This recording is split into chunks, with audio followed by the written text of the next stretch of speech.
So this is a video of what to do when your Kenmore model 596-739-13200 starts to leak water all over your floor.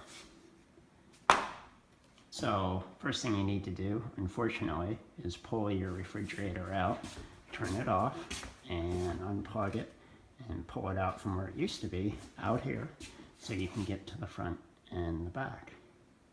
Alright, and then what I did, you don't have to, but I lifted it up on some wood blocks, front and back. And the reason I did that is, as long as you're doing maintenance, you need to remove, there's a little plastic panel on the front here that comes off, and then you vacuum the coils to get all the dust and stuff off, because it'll work better.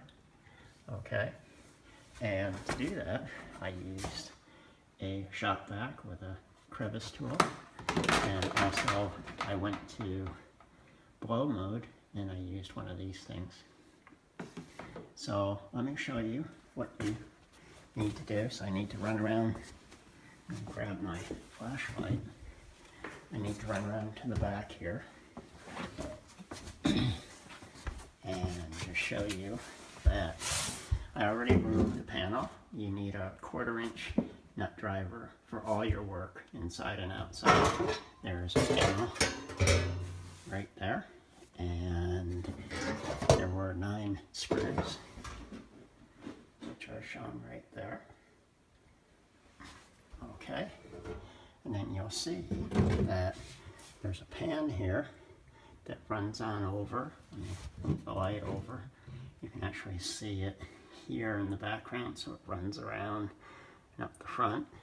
And if you look here, you see this tube that runs up. That's the famous tube that gets clogged up and doesn't drain.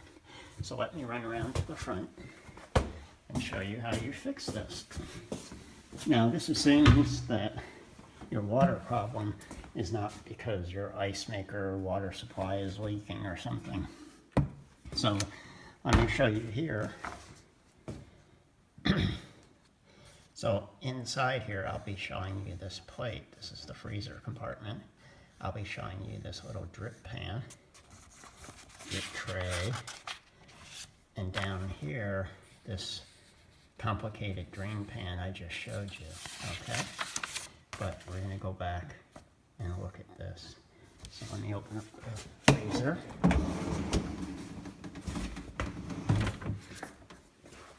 Okay. And I already took off this access panel, which I'm going to show you. It was only 4 of the 1/4 inch nut driver screws, okay? So, and then on the front of that is this piece, and you'll see there are these little tabs. Somebody broke off the other one before me, but now that you know they're there, you just take a screwdriver and stick it through from this side up here, and you can just pop those tabs out instead of breaking them. Alright, put that up here.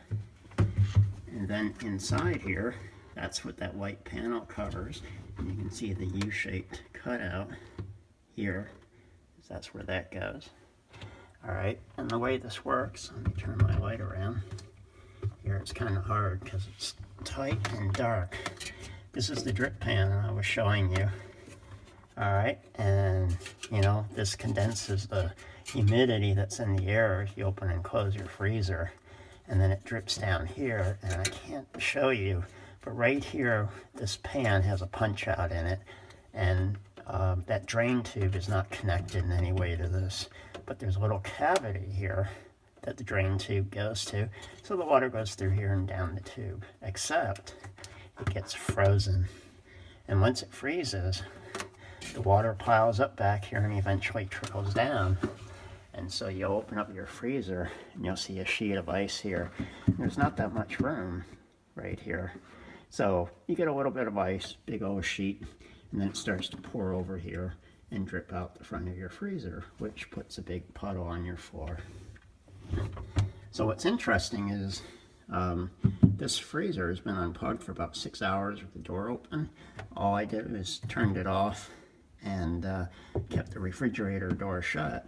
And even after 6 hours, this is all gone. I used a towel to sop up all the water and everything. But there was still ice piled all in here, even after 6 hours. So I had to get in there and, you know, fish it out and take the towel and run it back and forth.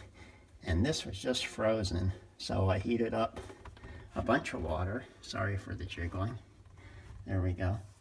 I heated up a bunch of hot water till it was boiling in my favorite coffee mug. And I poured it in here and nothing happened. And I was really discouraged. And I waited and waited. And while I was sitting there staring at it, after about 4 or 5 minutes, all of a sudden I heard a gurgling noise and it all went away. So when this happens to you, you can't just defrost the bottom here.